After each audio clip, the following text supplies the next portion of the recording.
What's up, everybody? It's Friday night, 9 o'clock Central, and we are here from the forum talking about rebuilding dynasty fantasy football teams.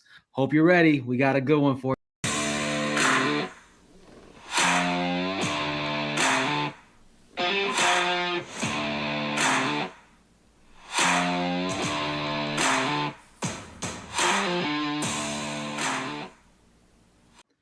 Let's go. Let's go. It's a great night. Friday, we're always here. I got Joe the Man Frick wearing the shades, got the chain around his neck, and I got two degenerate guys in this show tonight. I'm talking about the guys that are in the darkness, pulling off the craziest trades you've ever seen in leagues, trying to rebuild teams. And Jack, I've always commended you in your ability to take a mediocre team and make them a juggernaut. And so, just real quick before we get into it and we start getting into tonight's show, just introduce yourself, where people can find your content, and then we'll get to it. Go ahead, Sam. I'm Samwise. You can call me Sam. It's buy and sell you on Twitter. I write and edit for Player Profiler and Fast Draft, and you can find us, all over the place on there. Fast Draft is really taken off, so that's a lot of fun. Awesome, Jack. Well, Tyler, you buried the lead because I am the reigning, defending, ultimate death row dynasty champion this year. Finally, the title is where it belongs. Unfortunately, the trophy did not make it in full form all the way up to Canada. But as far as my content, the dust is settling on my life. We're moving in a month. Things are looking good. So new best ball content coming probably mid to late July. Until then, you can find all the old stuff at the Worst Sports Channel on YouTube. Love it. The Worst Sports Channel. So if you want the worst advice from the worst guy on the planet, he's right there. No, Hey, you might have to go the worst to first. That's what I'm hearing. But he's champ. look. Champ. The champ is here. The champ is look. I've been in a league. Me and Jack have been in a league together for some years now, and it has bounced around. I won last season, and we get in this year, and Jack took me out in the championships. Had an absolute killer season. So props to you, Jack. I will admit defeat when defeat happens. But tonight we are talking about rebuilding dynasty teams, which is actually something I personally am not a huge expert on. I am like one of those build massive teams, build depth, and Jack will tell you in any league that I'm in, typically I've got a deep squad. And when everybody else is hurt, I still have studs that I'm pulling up and playing, but it takes a lot of movement. But, I commend these people that come in and they take over an orphan team that's struggling, that doesn't have much, and they trade off assets and they move things around. And there's key strategy to that completely changes the game, right? Like that can take somebody really quickly. And I've seen it happen numerous times from that worst to first dynamic. And you're going, how's this team ever going to get to where they need to be? And it happens, so that's tonight's show. That's what we're going to be talking about. So if you are in a dynasty rebuild, drop your questions. If you have veterans you're thinking about trading, if you have rookies that you want to go get, if you're trying to get draft picks, like drop your questions in the chat. We're happy to help. We got Albert in the chat. What's up? Thanks for coming in, Albert.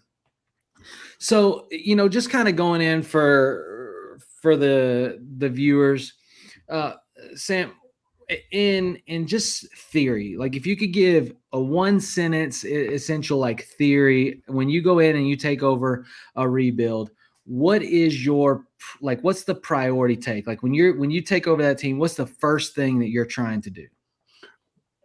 Well, the first thing is, when I play fantasy football, I want to have fun playing fantasy football. So not only do I just think about it in a business sense of just doing a tear down and having a fire sale. But I'll also do it with players that might even be younger who I just don't like. You know what I mean? And if you're able to be honest about that, then you can get capital for those kind of guys. People were like, why are you trading him? He's 22 years old. And I'm like, I don't like him.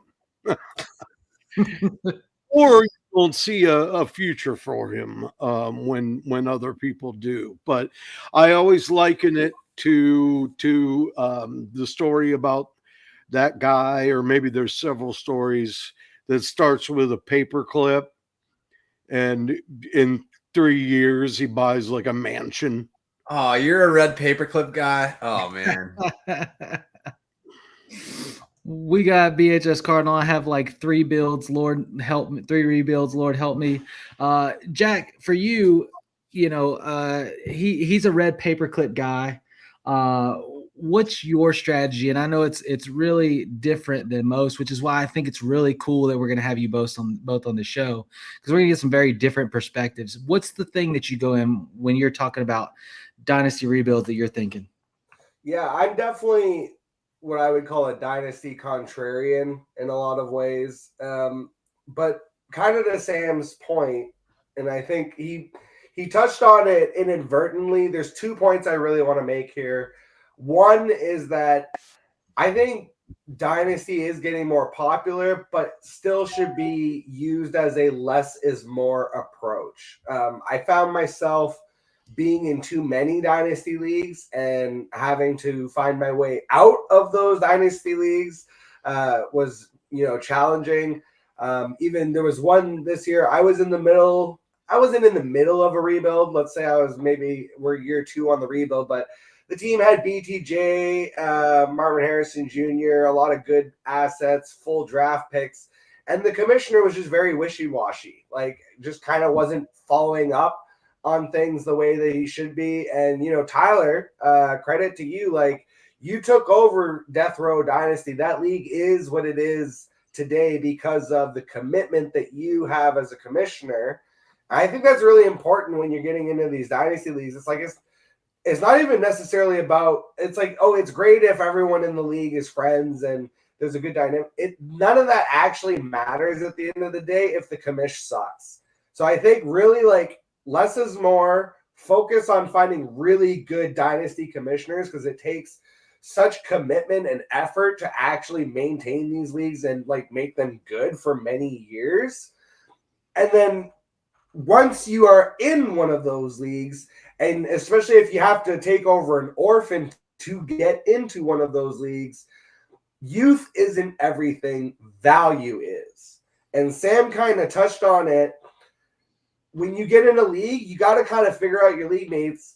Sam might not like a certain player that I like, that's young, that fits my There's those kind of dynamics that you need to figure out in terms of your league mates. But then also not just coming in and being like, oh my God, I've got Derrick Henry and I've got to immediately trade him. Like, guys like that are old but like still have value.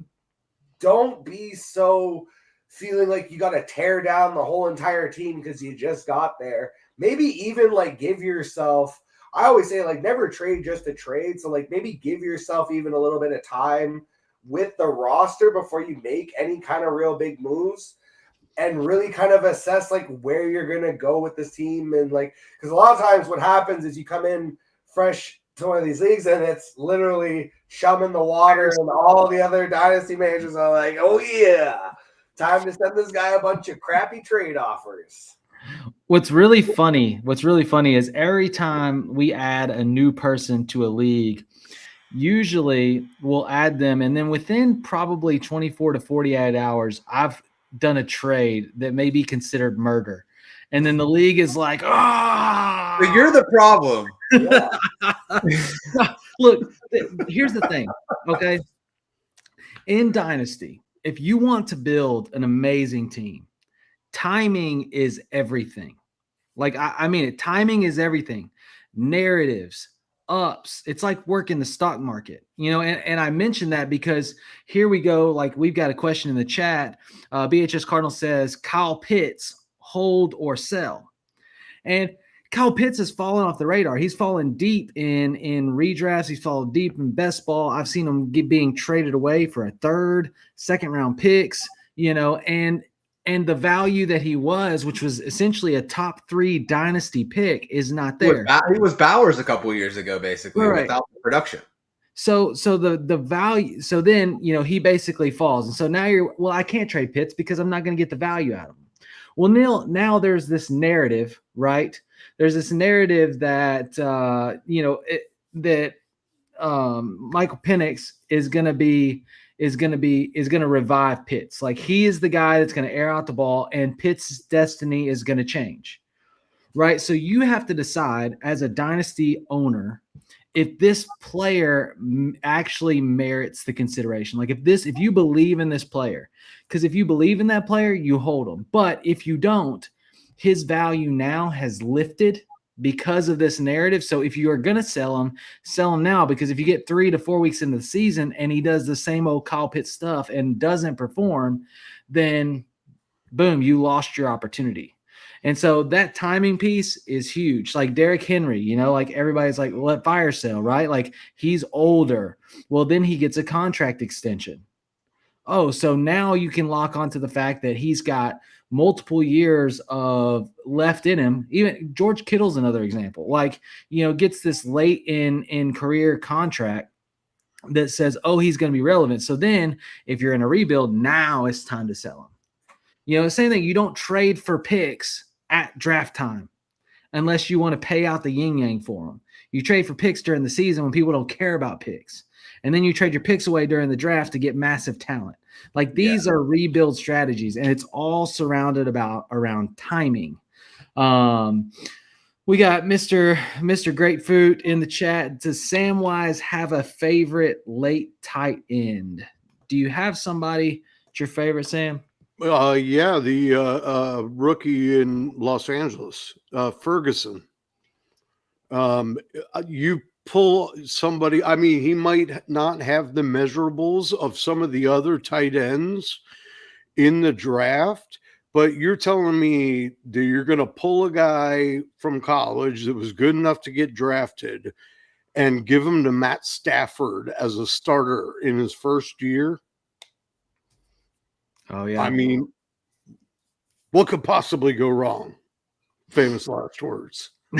Famous last words. No, I mean, I like that pick. And you are getting them late. There's a lot of good late tight ends. And the thing about tight ends is when you draft a tight end, you don't ever draft them, I feel like, for immediate production unless you're paying like first round capital, and then you still may not get it. Like tight ends in that position take time to develop. So if you have somebody that you believe in their talent, just give them just a little bit of time before you sell them off or drop them like they're mincemeat, right? Like they will evolve. We see it. I mean, it took lots of these players time to get going. Some of the best tight ends in the league are like already over 30. You know what I mean? Yeah, you look at Tyler Warren. Even in college, it took him so long to get going, and then now we're talking about him in his final year in college, like he's the end all be all, and he might be, and he's getting that first round draft capital. So, anyways, kind of moving along in the segment here, we're going to get into players that are tradeaways, right? Like right now, if I'm in a rebuild, like today, we talk about timing. Are there any players that have those narratives, right, that have some kind of significantly positive outlook, or the value so high with them that you're like, this is my number one in a rebuild, I'm trying to trade this player away? Go ahead and start us off, Jack. I think Sorry, go ahead. Because this is a very contrarian take again, because it's a rookie. And it's an old rookie. And he's got so much hype right now that a trade just went down today in my 10-man Dynasty League. Tyler's familiar with Matt Yeager. He runs that league that I'm in.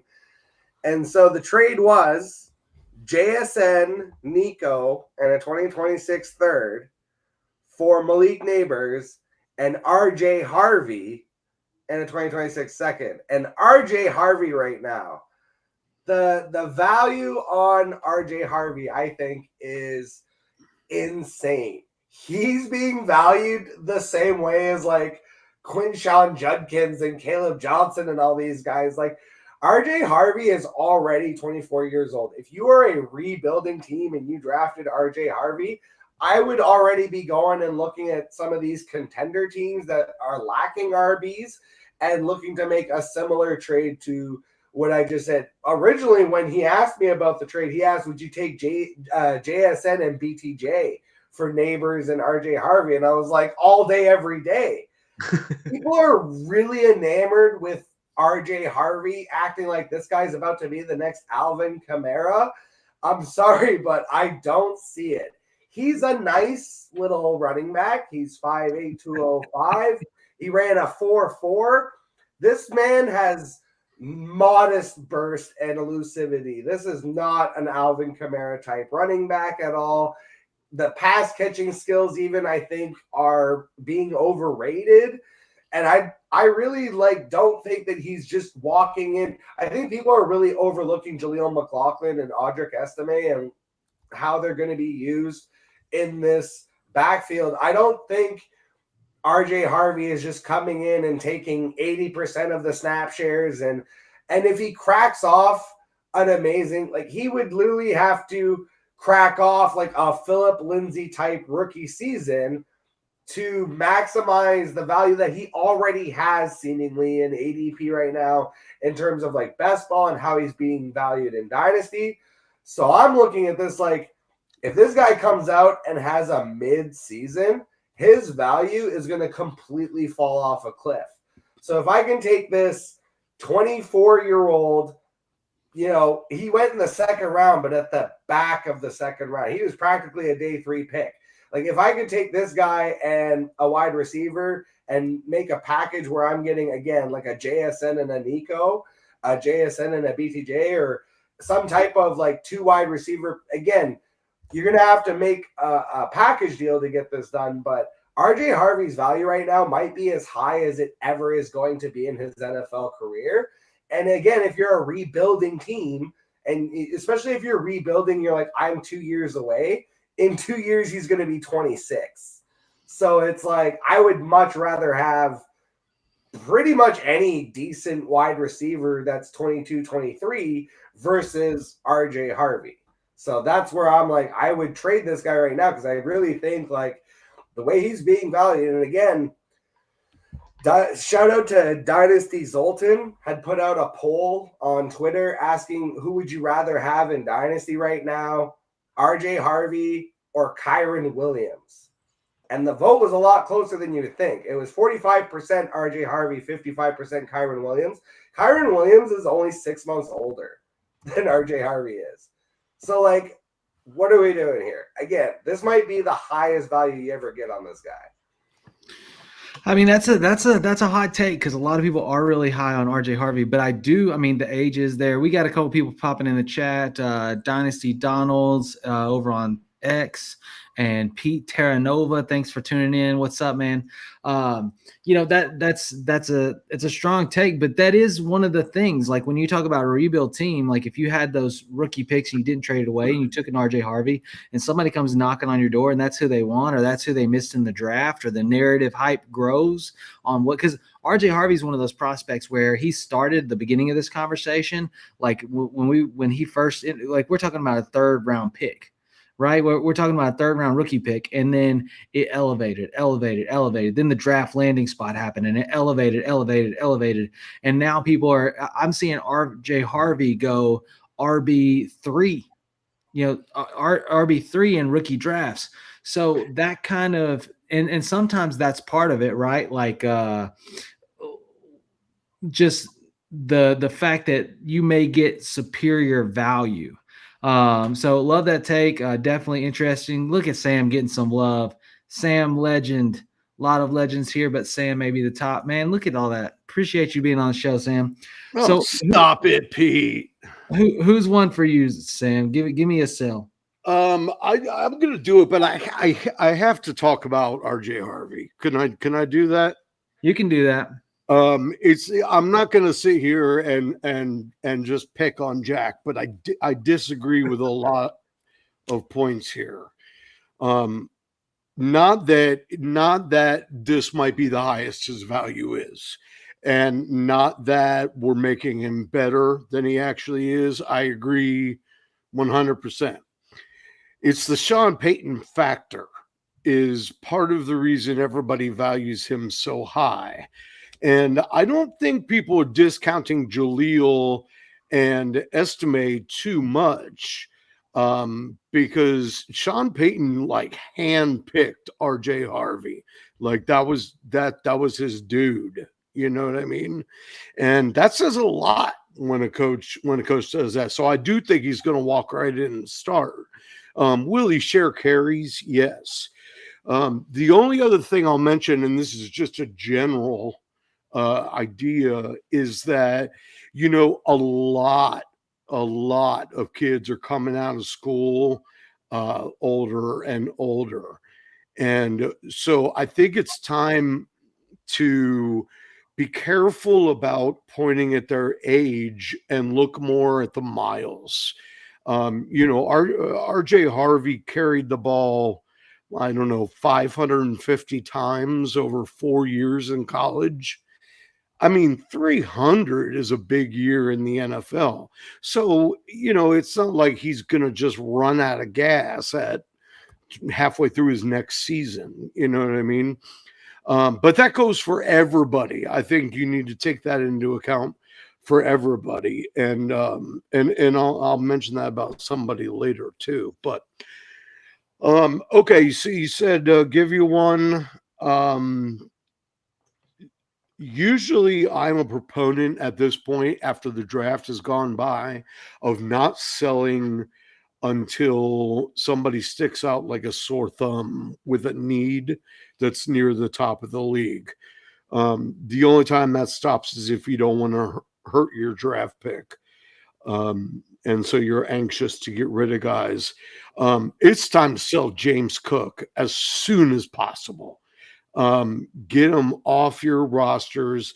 He's not going to have 1,600 or 16 TDs again.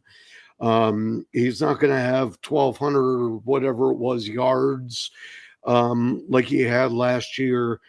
If you look at their schedule, it's going to be tough against the run because they're playing all the first place teams. And Ray Davis has put in a year behind him. He put in his rookie year. He's ready to step up and at least share the load. So I think James Cook's numbers are going to go way down. I think a lot of those touchdowns are going to go to a split between Allen and Ray Davis. And I don't even know what the Bills are thinking about James Cook, because he's asking to be the highest paid running back in the NFL. And I don't think they're really taking too kindly to that, because part of the things that makes him so good is the fact that he's got an MVP in the backfield with him. So I'm selling James Cook right now for anything I can get for him. His value is still up to the mid first to late first, as long as you find the right trade partner. I think late first, end of the day, mid first, if you can get the right guy who is, you know, got a rookie that he's not sure about, but he's going to be sniffing the finish line at the end of the season. And he seems James Cook and his eyes light up. Yeah, I like Ray Davis. I think Ray Davis is definitely going to eat into that workload. We started to see it more towards the end of the season. I think that's a good sell, and I think the value is there to get what you need for them. We got a comment in the chat. Estime didn't suit up for the playoff game. Jaleel is a one-trick pony. I agree with that. The only thing about your assessment that I would challenge, Sam, is like RJ Harvey did have the miles. Like he had over 200 carries both his last two seasons in a 10 game season. You know, he had over 1,300 yards, right? The last two seasons. Like he put some miles on. I mean, they used him. He was used. But I mean, he still throughout, college averaged over 6 yards a carry, and he is that Sean Payton type. So I think that I think that there is value there. I think that he is a solid play. But the miles and age thing, I could see why that would be a take from Jack, but I could also see why Oh somebody yeah, would want it. totally. I believe me. I'm glad somebody said it because it seems like nobody right now is saying the things that Jack just said. Everybody is so in love with him, Well, and and I think that's he's going to be a good player. I'm not saying they're completely wrong, but somebody's got to be like, okay, yeah, but Yeah, no, I get it. And that's kind of that contrarian viewpoint, right? Like sometimes in a rebuild, especially if you take over one where you didn't draft the guys, right? Like sometimes it's these players and that hype level that really create what you want to see. I got another question in the chat. Josh saying, what about Tyrone Tracy? Do y'all think Scatabo is going to ruin his numbers? He had a good rookie season last year. This is a solid question. I'm going to throw this up to you, the fashionable one. Tyrone Tracy, do you think that that's still his job for the Giants, or is Scatabo really a threat? Go ahead, Joe. Yeah, so I've said this on previous shows. I'm not the biggest Scatabo fan. I think that he has the shiftiness, but the lack of speed and his game-changing ability in college was the ability to break tackles. You're not doing that as easily in the NFL. So I'm not convinced that he's necessarily going to be the guy for the Giants. Does that mean that it qualms all concerns for me about Tyrone Tracy? No. He left a lot of meat on the bone. Yes, the Giants weren't a great team. Yes, he didn't have really a good quarterback situation last year, which is really hurtful for the run game, at least on the ground. It was great for him as a PPR running back because he was just getting dump offs on dump offs. But I think he retains that receiving role. We've seen Scatabo be a decent receiver. So even though he's known as like this bigger back, he does have that receiving prowess. I think the tough part about Tracy is that this is a scenario where the news is negative. So when you're trading him, it's at suppressed value. Scatterby's a 4th-round pick. I don't think he's going to come in and supplant it week 1, but he's going to get opportunities if he makes the most of them and is more efficient. Then I don't think it would ever get to like a Bucky Irving situation. But when you have inefficient runners in the NFL, teams are going to try other players to see if they can get more efficient results out of the ground game. And they don't care if you have capital or not. And he was a 5th-round pick as it is. So he's somebody to be worried about. I don't think you can get the value for him in a trade. right now, definitely not. Definitely not. I think when you're in a rebuild, best thing to do right now is hope he has one big week right at the beginning of the season, and then you put him on the trade block right away. Yeah. I do think it was interesting as well about the Denver comment because Pete's a pretty big Broncos fan. So he probably has good insight on those two guys. Yeah. So keeping it moving. Look at that. Thanks, Joe. Very fashionable answer. Joe the Man Frick on the scene. So give me another one. And you both we talked about really some young or mid-young players. Are there any older guys right now that still have the hype that are worth really trying to dish off right now in a rebuild? I do have one, and I'm gonna sound like a hater for this, but I don't care. I'm a hater. Justin Fields. So Justin Fields is coming in as the guy for the Giants, and he has like his buddy back in Garrett Wilson. He's going to be a QB1 in fantasy this year. Probably true. I would actually buy that because of his rushing game. But this man has proven time and time again that he is not a franchise quarterback. He's only really committed to for this season. So one, if you're in a rebuild, you don't want him having these big weeks that make you win games that you don't want to win. And those weeks look good in fantasy, but they're not good in real life. Crazy Justin Fields stat for you. He is 2-28. That is right. 2-28 when his defense gives up 20 or more points. This is a quarterback that averaged 184 yards passing last season. I'm looking for an unproven young receiver. Give me Pretty Ricky Pearsall. They're comparably ranked right now when you look at like different things. Like I was checking out Dynasty Daddy today. Pretty Ricky's pretty close to Justin right now. So he could increase in value if he starts hot. if it doesn't go well and he hits the bench, then you're losing any opportunity that you have.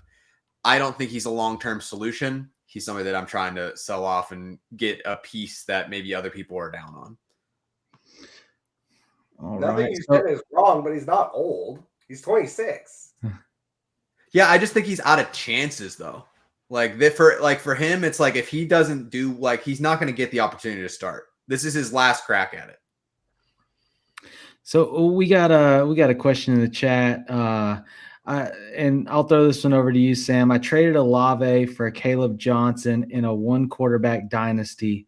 What do you think?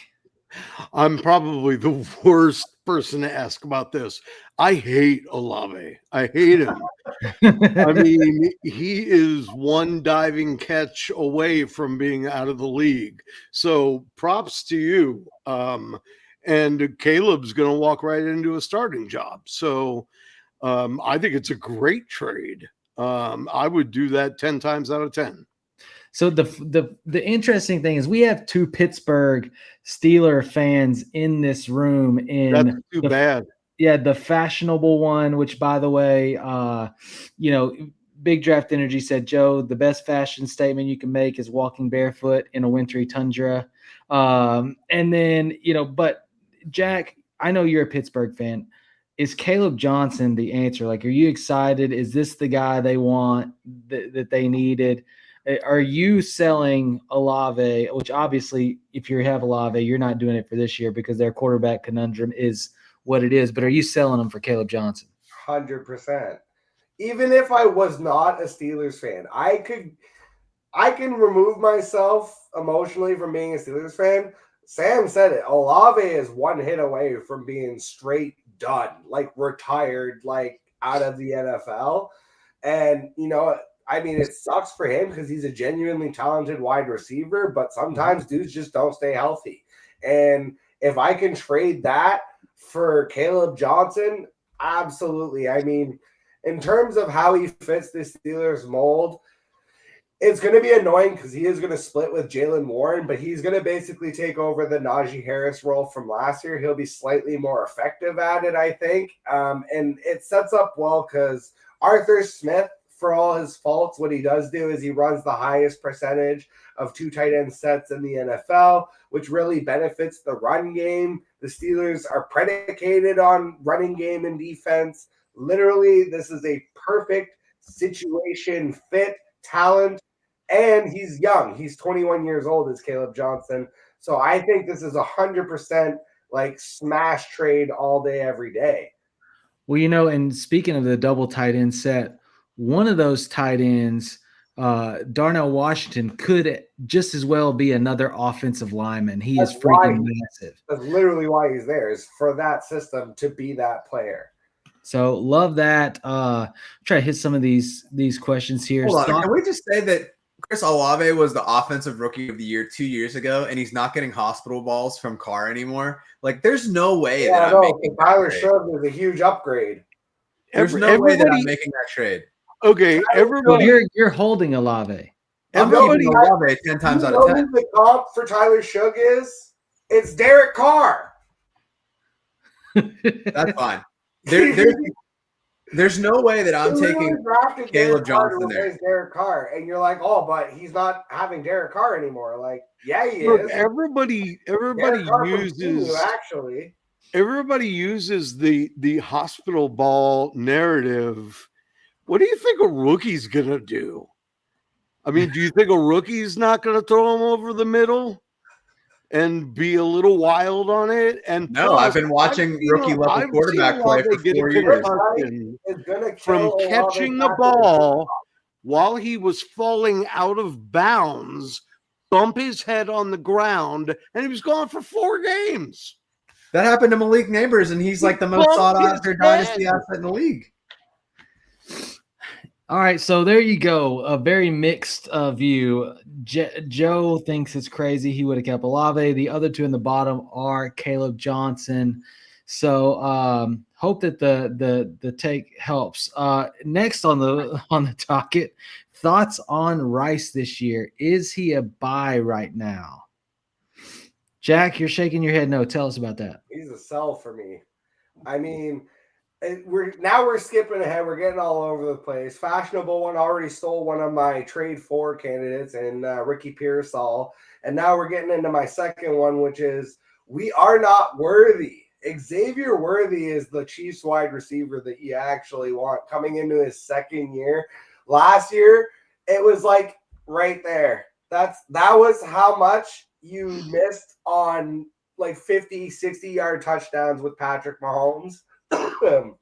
You had a year of chemistry, and Rashee Rice, people are acting like he's just going to be coming in off this devastating injury and this suspension is just never going to happen.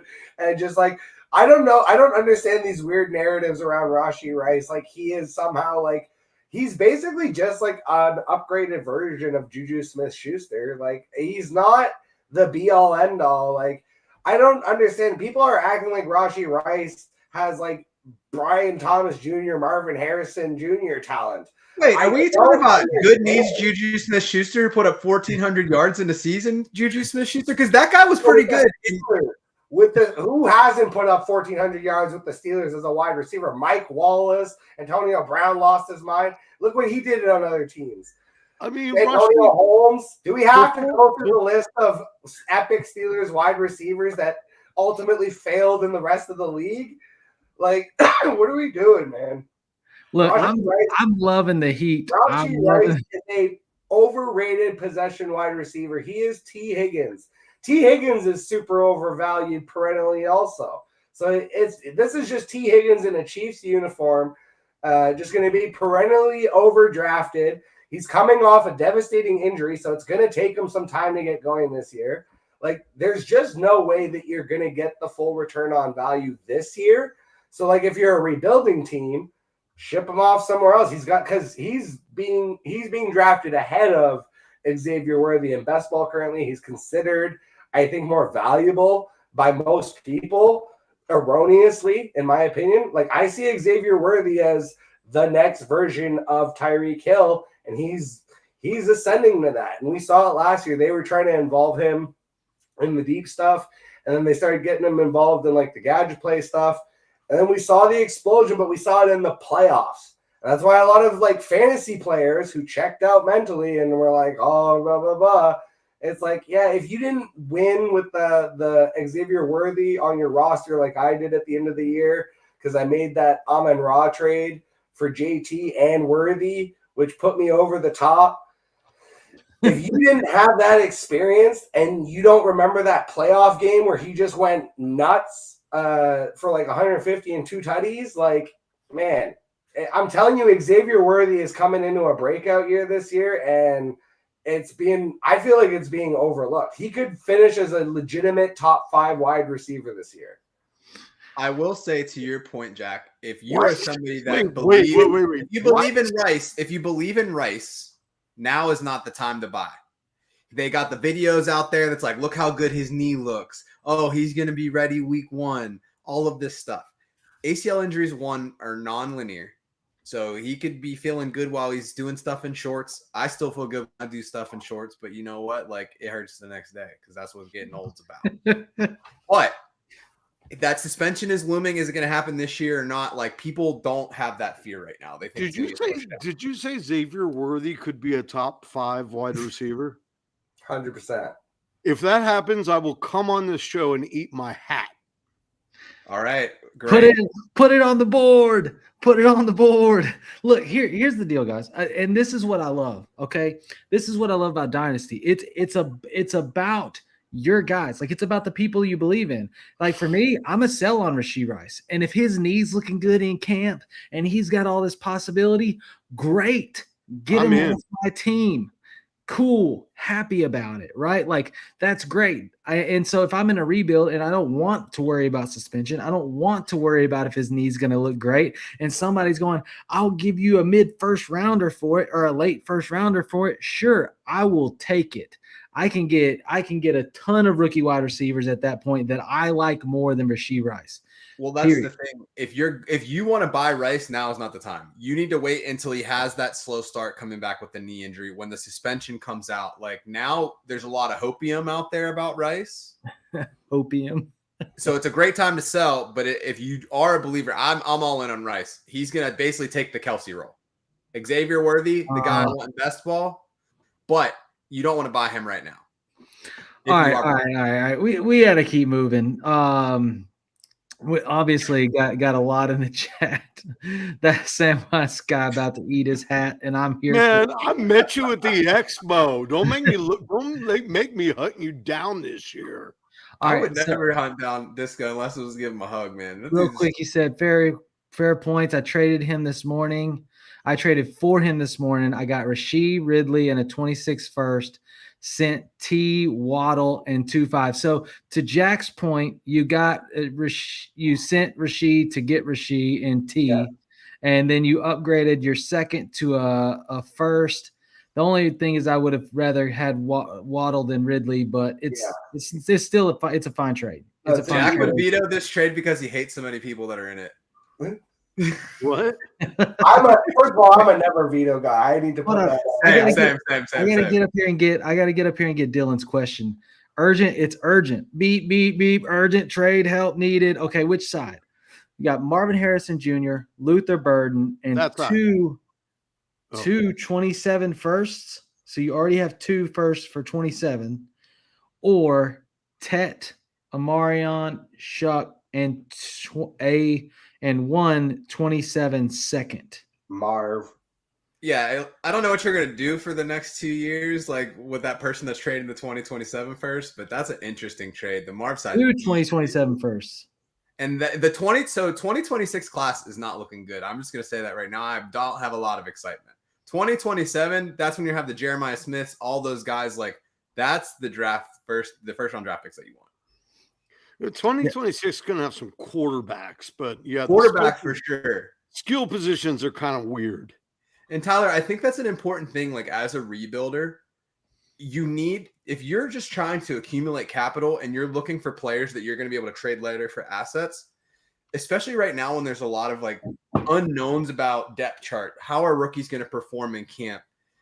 Follow the strengths of the draft. They're saying that this is the best running back class since 2017.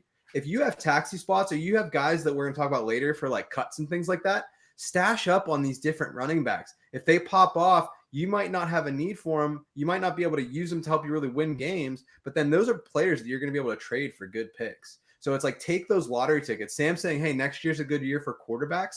Stash up on that. It's going to be a really tradable asset in Superflex. But don't go and just go against the grain because it's like, oh, well, I'm going to go and try to get a wide receiver in a weak wide receiver class. It's just not where you want to be.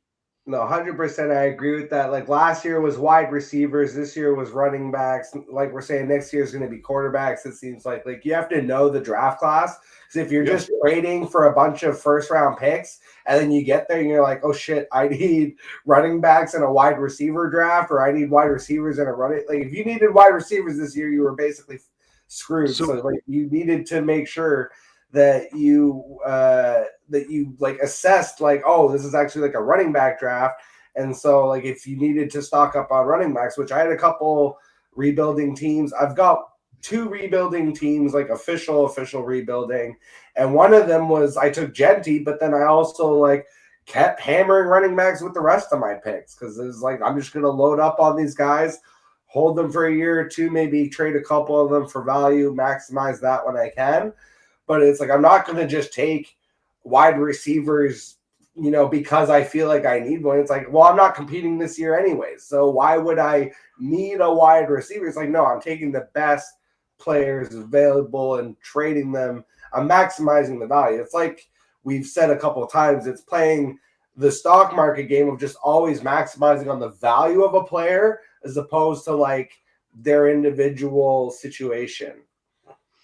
When before the wide receiver draft, the year before, I jettisoned all my wideouts. I mean, I just waited till the contenders had identified themselves, and I sold them all.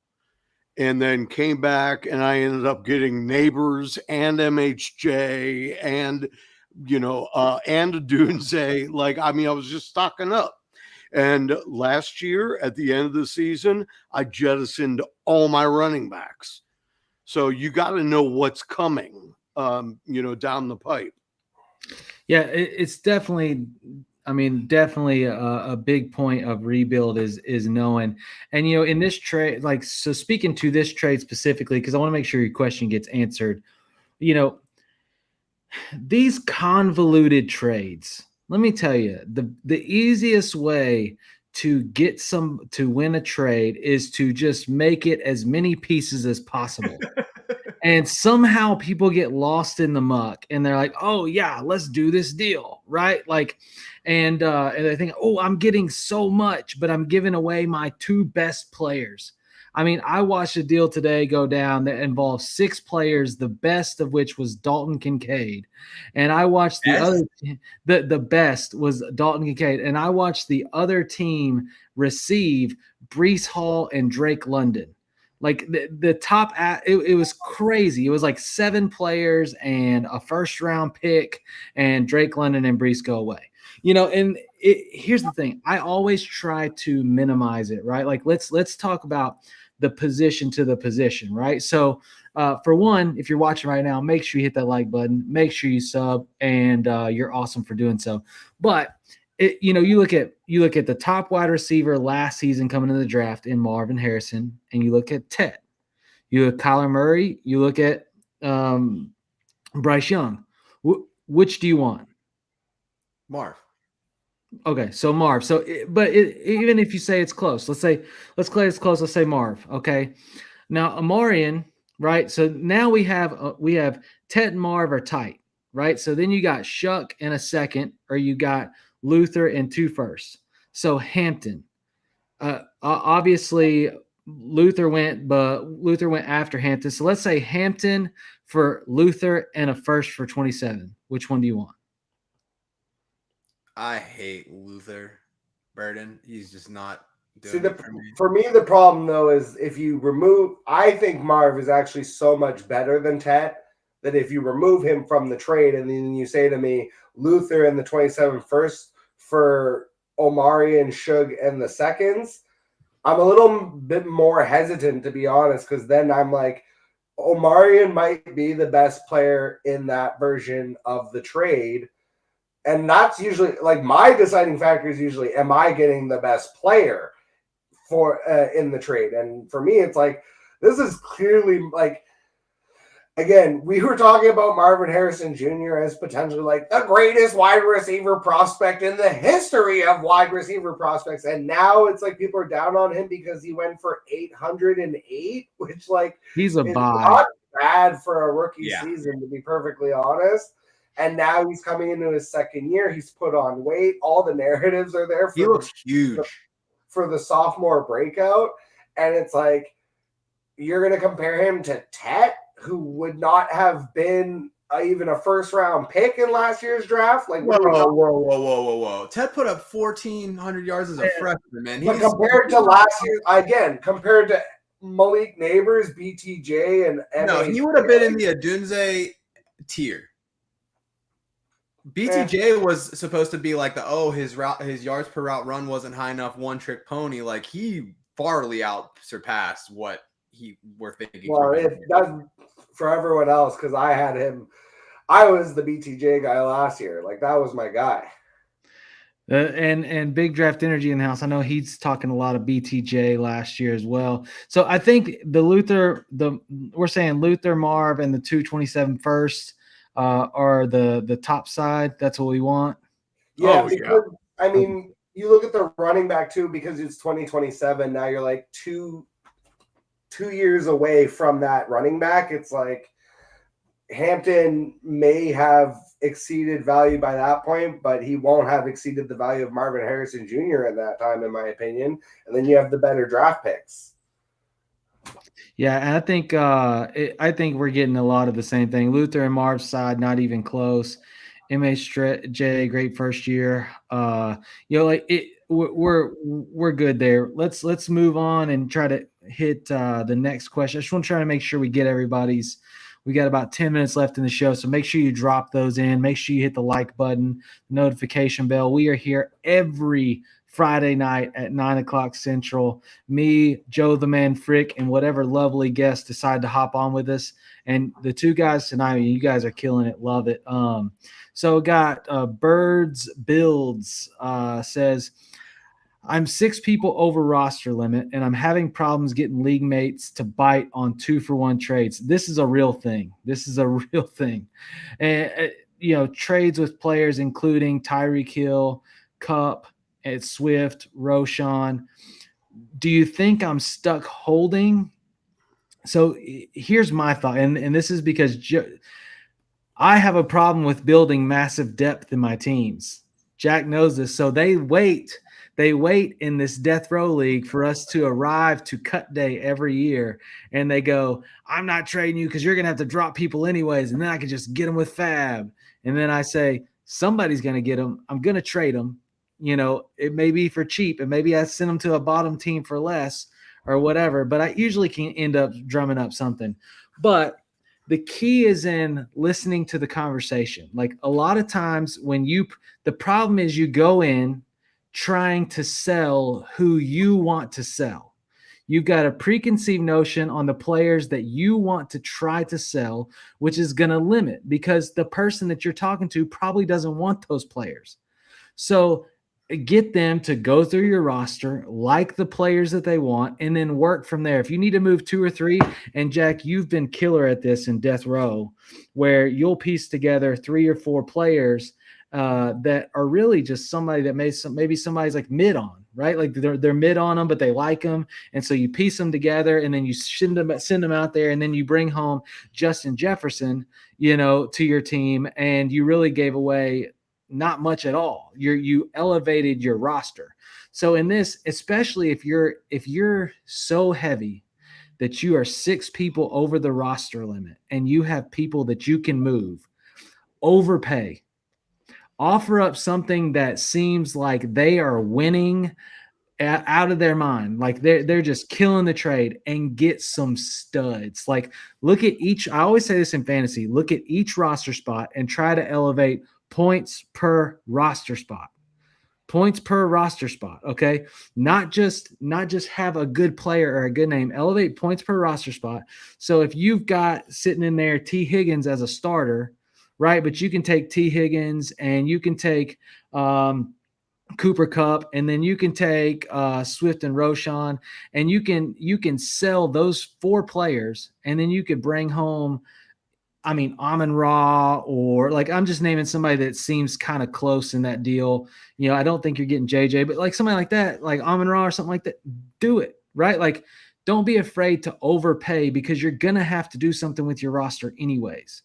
And, Jack, you've done it a ton, overpaid. And I'm like, man, Jack got ripped on that. But then at the same time, you bring in the stud, of the trade. Well, there's 2 ways of doing that I do it. And the one thing is people are really wise to the idea of 2-for-1, 3-for-1s, 4-for-1s. It's like people are wise to the idea of trying to send a bunch of mid players to upgrade to a star. So one of the things that I do if I find myself in the position of I'm trying to send my mid players for their star is I almost never send 2-for-1s or 3-for-1s anymore. In fact, I rarely even send. They feel like you're trading them 4 quarters for $1. Yeah, I rarely even send those. You know what I actually do? I go look at their roster and I look at all their crappiest players and I include them in the deal. Why? Because psychologically now it's 4 versus 4.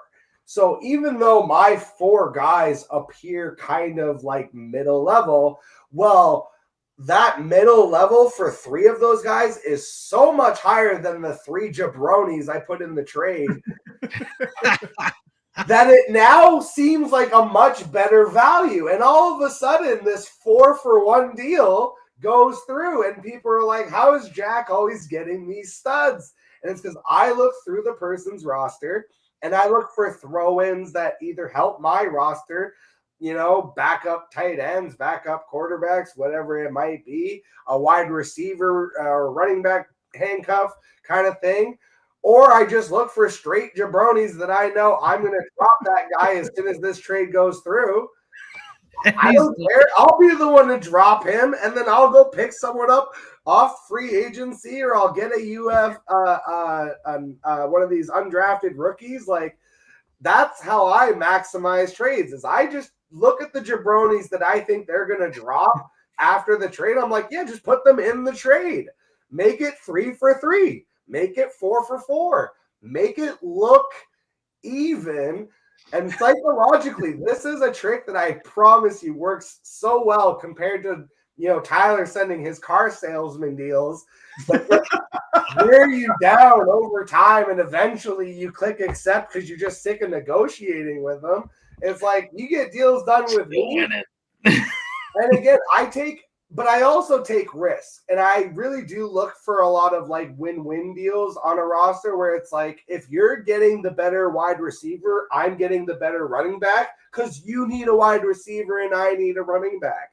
Sometimes it really is like that simple to find those win-win deals and then like take a little bit of a risk. So like last year I had Amon-Ra, and I was like, damn, I really need a running back, but I also can't afford to just lose a wide receiver. So I traded Amon-Ra and my 2026 first. I got back JT, Xavier Worthy, and then I made them throw in Tucker Kraft just so I could get some tight end depth. And I ended up trading Kraft for like a second round pick at some point. So it's like, again, these like always asking for throw-ins. A lot of times it's like, and now that deal is like, I'm sending the stud. I'm getting 3 players back that are supposed to be not as good. And Jonathan Taylor blows up the end of the season and wins me a championship. So it's like those kind of trades are the trades I really consistently make, where it's like, yeah, I'm taking a bit of a risk sending this stud away, but I'm making sure to get back what I need for my team to compete. Well, I always like to also undercut myself I guess it'd be undercutting him, but know exactly what I'm willing to give up. Now that seems really obvious, but the next level is knowing exactly who they're going to ask for. When I traded away Justin Jefferson, and I tiered down to Ayuk before he got hurt. I got 4 firsts. 4. 2 of them were in the same year, and one of them was the 3rd pick. 2 more firsts and a second, and I just offered Justin Jefferson. And he was like, "Oh man, I don't know." And I was like, "I'll tell you what, you could pick one running back." And I knew he was going to take Devon Chain, and I hated Devon Chain. So I gave it to him. But I already knew that's the direction he was going to go. But it looks like I did him a tremendous favor. So he comes to me with trades all the time now. And I think that's the point that Vince Mapstone was making. He said, I think it's important for trades to somewhat work both ways, need to keep the future communication lines open. And that's a thing because, like in the Death Row League, everybody knows, oh, here comes a Tyler trade. Like, and when all you do is win, that's what happens, but no, seriously, like sometimes it's okay to let somebody have a win.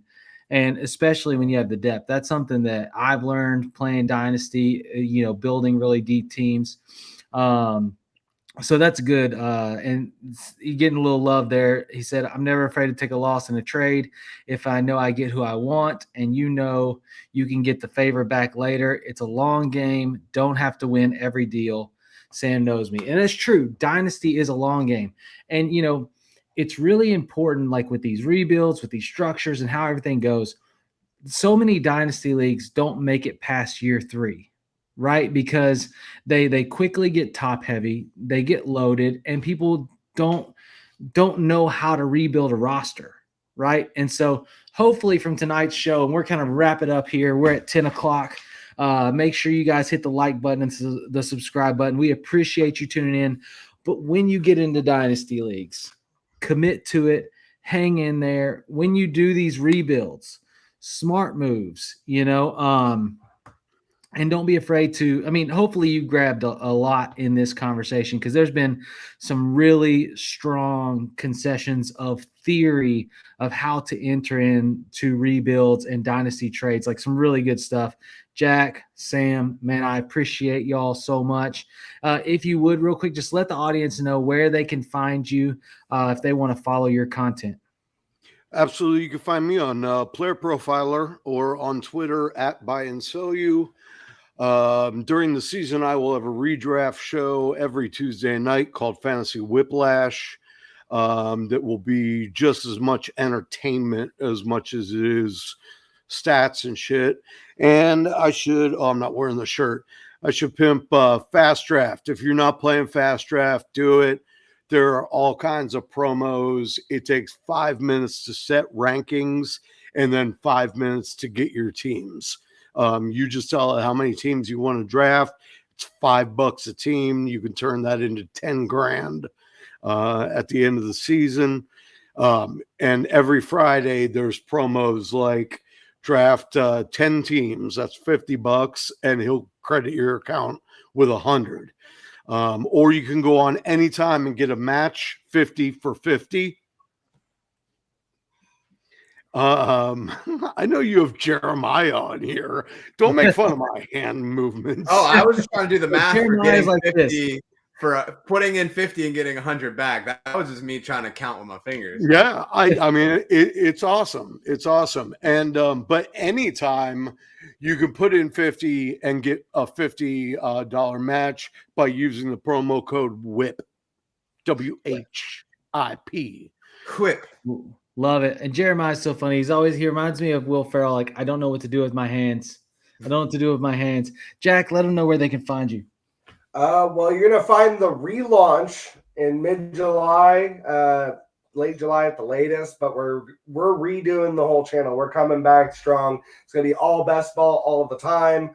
But I'll still leave up the old content, and you can still find it currently at the Worst Sports Channel on YouTube.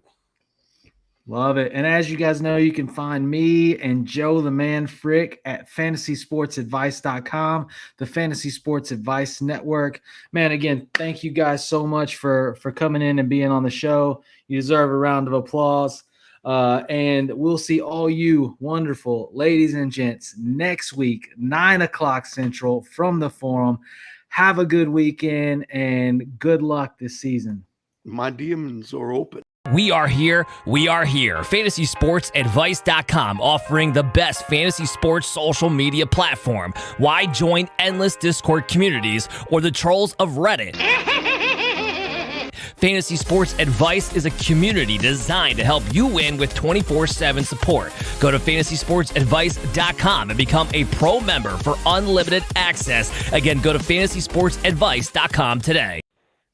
That's hilarious. He said my DMs are open. I'm cracking up. Yeah, I never do my bit. Listen, I get so many Dynasty questions in my DMs. I should have let you have the last word, but I forgot to say it when I signed with. We are here. FantasySportsAdvice.com, offering the best fantasy sports social media platform. Why join endless Discord communities or the trolls of Reddit? Fantasy Sports Advice is a community designed to help you win with 24/7 support. Go to FantasySportsAdvice.com and become a pro member for unlimited access. Again, go to FantasySportsAdvice.com.